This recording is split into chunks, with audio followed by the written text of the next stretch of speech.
I get really happy looking at purple guitars. It seems like a lot of people like purple guitars, so I'm happy they're making more. I divided these into 3 price points and I'll put them in the timestamps. Just wanted to mention that I wanted to pick brands that are known for their consistency and their overall build quality. I like to trade, buy and sell guitars, so I've actually either played or come into contact with about half the guitars on this list, so just keep that in mind. But enough talking, let's do it. So here we have the Tajima. I haven't owned one of these, but I've heard a lot of good things. They are fairly affordable, and I like the color of this one. Kind of reminds me of both my MJT parts caster and my Tom Anderson. A satin finish neck, that's nice. Basswood body, tends to be cheaper than Swamp Ash or Alder. Typical Strat electronics. I don't know if that means Rich Light or something that's man-made. Squier Sonic Strat. Yeah, this one's pretty cool. A little more blue block saddles too, which is nice. You know, for beginning players especially, it's really nice to have block saddles that are not cutting into your right hand when you don't know what you're doing yet. So I think that's really cool at this price point. Can't say for sure how great the build quality is, but Squier, many would say, is actually more consistent than Fender, especially in 2023. So maybe worth checking out. Schecter C6, extra jumbo frets, 14 radius. It's got a graphite nut. Yeah, rosewood fretboard. Pretty nice. Quilted maple top, thin C neck. You'll notice the bridge, the string through body. Schecter is known for having great quality. The C6 Deluxe Satin Purple, very similar. The main difference just being the top. So it's a little cheaper without the quilted top. Also might be a little lighter. A maple top will probably add some more weight than just the basswood. Dinky, I mean, this one looks pretty cool. The shark fin inlays, very metal. This is one of the only ones on the list with the Floyd Rose. So really gives you, you know, if you want to do dive bombs or you want to do some squealing, 12 to 16 compound radius, jumbo frets, poplar body, passive pickups, so no battery pack. Ibanez AS73 has a set neck, walnut fingerboard, medium frets, 24.7 inch scale length, and 12 inch radius.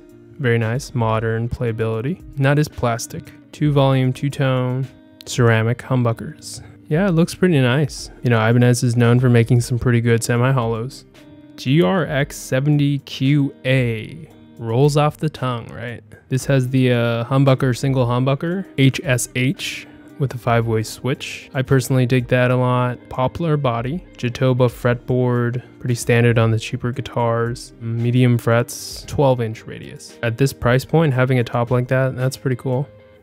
ESP LTD EC256 FM.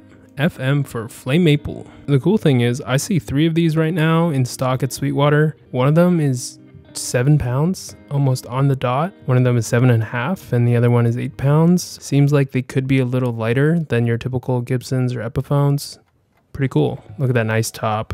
ESP, a huge Japanese brand known for their quality. And LTD, their import line that also has a good reputation. 3-piece mahogany neck to give it some more strength. 13.7 inch radius, pretty interesting. Flame maple top, mahogany body, just like a Les Paul. Same scale length as a Les Paul, 24.75. Extra jumbo frets. So bigger frets than your typical Gibson styles for sure. You'll notice there's 3 knobs, 2 volumes, 1 tone, and a push-pull to split those pickups. Of course, you have more options with 2 volume 2 tone, but I like having 1 less knob to fiddle with, so pretty cool. And you get the coil splits. And then we have our Epiphone. So this has your 12 inch radius, like on Gibson's. Laurel fingerboard, Graphtec nut. It's got the gold hat knobs, got cream pickup rings, cream pick guard, 2 volume 2 tone with coil splits. Slim taper C, dual Alnico Classic Pro humbuckers, lock tone ABR bridge, stop tail tailpiece, Grover Rotomatic tuners. Ooh, the tuners have a 18:1 gear ratio. That's pretty much as good as it gets. Now we're on to our next price point. Dang, this one looks super cool. And the one on Sweetwater right now is 6 pounds 3 ounces. Wow. Very cool thing about this guitar, past the 17th fret, there are scalloped frets. Not the whole fretboard, but just the last few frets are scalloped. and has this thin U neck profile. I mean, definitely a shredder's guitar, you could say. Seymour Duncan Pegasus / Sentient humbucker set. Hipshot hardtail bridge, cool. Hipshot makes really good stuff. Extra jumbo stainless steel frets, pretty nice. So the body is Swamp Ash with a sand-blasted satin finish called Purple Blast. 13.7-inch radius again. Seems like an ESP thing. Roasted maple neck for that stability. 1.65-inch nut. Little smaller nut width. Push coil split. Sandblasted finishes are pretty rare to find with the Swamp Ash sort of wood grain. That means every guitar is unique. Beautiful guitar. I mean, very, very cool. Epiphone Prophecy Extura. I don't even know how to say it, but asymmetrical slim taper neck, 12-inch radius ebony fingerboard, 24 jumbo frets. Asymmetrical necks are one of those things that maybe a small number of people care about. Usually it's a little thinner on the treble side, on the higher strings. You know, if you like to shred, it arguably helps you play a little faster, but I think most people don't really mind either way. Slash haven't experienced or noticed the benefits of it. I mean, I've played a asymmetrical neck, but not long enough to really know. Grover Aromatics, Graphtec nut. I mean, these guitars are at higher price points, so it's sort of what you would expect. Mahogany body with, okay, flame maple veneer rather than a full real maple, you know, flame maple top. This one says AAA flame top veneer. That's kind of cool. 24 frets is cool on a Gibson or an Epiphone. Fishman Fluence pickups. There's some push-pull switches for more voicing options. Looks super duper cool. I think Explorers are super cool, and these are a very similar shape, if not the same. Fender Lead 3. 70s style F logo tuners, 3-way coil split toggle switch. The top toggle switch selects the pickups, and the bottom one splits the neck or the bridge. Hardtail bridge, modern C-neck. I mean, this is a pretty cool guitar.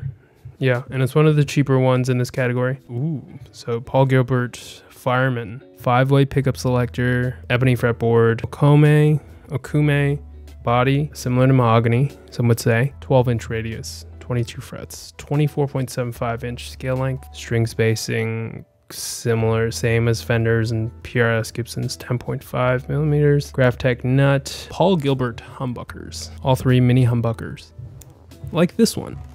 This one has 2 mini humbuckers and 1 humbucker.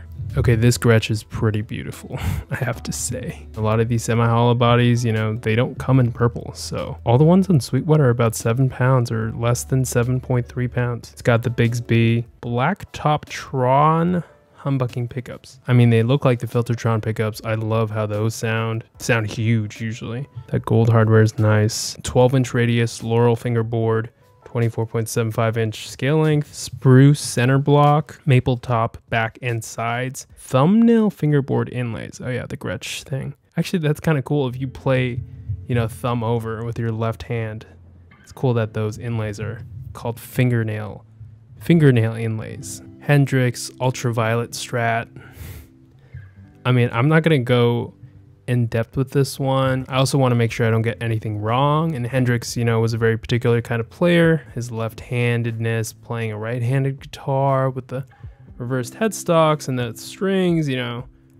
If you're interested, maybe check it out. Recently, the PRS SE Custom 24 with that quilt violet purple top came out.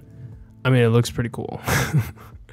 I think people are raving about it. You know what's funny? I also really like the old one. Amethyst PRS. Beautiful. Maple top veneer, matching headstock, 25-inch scale length, 10-inch radius ebony fretboard, PRS Silver Sky SE, 8.5-inch radius, 2 studs for the bridge instead of the 6 screw. So the trem is probably going to be more stable, you know, bolt-on neck, just like a Fender guitar. The Silver Sky SEs are usually pretty light, which is cool. We have 2 Reverends here. They're both in the periwinkle finish. They both have cream P90s. You've got one with a sort of Wilkinson style tremolo, and the other one's got a Gibson sort of tailpiece. The 290 and the 390 have the same pickups, roasted maple neck, 25.5-inch scale, Corina body, 12-inch radius, jumbo frets, locking tuners, and with Reverends, You got the master tone, master volume, and a bass contour. So you can tighten up the low end, as they say. It says bone nut, so maybe sort of artificial bone. They also make the 390 in Italian purple. I maybe lean more towards the periwinkle. I think it's kind of cool. It's kind of lilac-y, which reminds me there is a Fender lilac Strat, not very saturated in my opinion. Almost looks white. So not including that, but I figured I'd mention it. Reverend Sensei RA. Pretty cool pickups on this one. The Reverend Revolutionary Design rail hammer pickups. They say it tightens lows and fattens highs for exceptional clarity and punch. 24.75 scale length, 12-inch radius, ebony fretboard. The cool thing also about Reverends is that their necks have 6 bolts. They like to say that the extra screws give them better stability over tuning and the neck moving, which makes sense. I mean, Music Man has 5 and they would say the same. Road-worn Fender Tele, pretty beautiful nitro finish, 7.25-inch radius, you know, sort of vintage specky. Won't spend too much time on this, but the vintage tint on the neck is nice. As the pickguard ages, it looks better and better, a little more yellowed. And then you've got the Mischief Maker Strat, which is a very similar type of thing, vintage specs, nitro finished with a Tele headstock though. Pretty cool, Tele headstock shape. If this were my guitar, I would definitely change the pickup covers to cream and get a sort of aged white pickguard or age it myself. I mean, that's literally this guitar right here with aged pickguard, cream knobs, cream pickup selector, cream pickup covers. Looks really nice in my opinion. Okay, we have this Schecter Traditional Pro.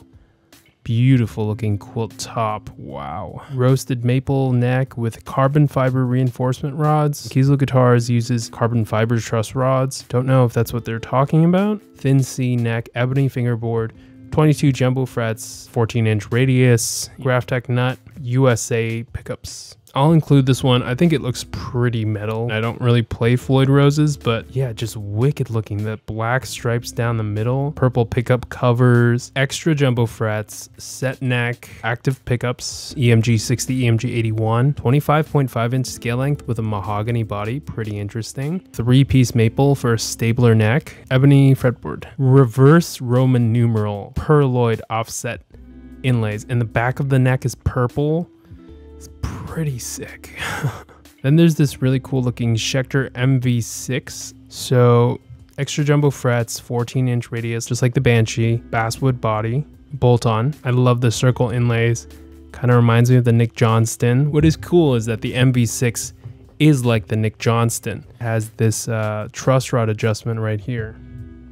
A lot of people would say that this is the best place to have a truss rod. It makes it the easiest to adjust. Ooh, that neck heel looks really good. So it's got a 5-way super switch selector. It's got some series and parallel type switching. Sweetwater has some diagrams here talking about it. I mean, this Wenge neck, it looks so good. So for the high-end stuff, as the price goes up, you have more and more custom options. You can find like a purple PRS in pretty much any US made model. So that kind of makes it trickier, but I picked out a few here. I'm not gonna go super in detail, but Fender Ultra Plum Metallic, limited edition one, compound radius 10 to 14 inch, 22 frets, noiseless pickups, 2-point trem, S1 switch, alder body, modern D-neck shape. Pretty much the same as the other Ultras, but has the ebony neck, sort of cool looking, grain, and anodized gold pickguard, which you could buy and just add it to any guitar you want. This is the Majesty, I mean, stainless steel frets, DiMarzio pickups, John Petrucci signature, 16-inch radius, push volume boost. The Majestic Purple will come with a 3-piece mahogany neck. And this is for the Sterling. So these 3 are all signature guitars. You've got the Kingfish Tele Deluxe, Larry Basilio signature, and Mario Camarena. All cool looking guitars. I really like how Larry's looks. Nothing too crazy with these guitars that I can see. So feel free to check out the specs. Don't want to make this video too long. Bonus guitars. These are some guitars that are harder to find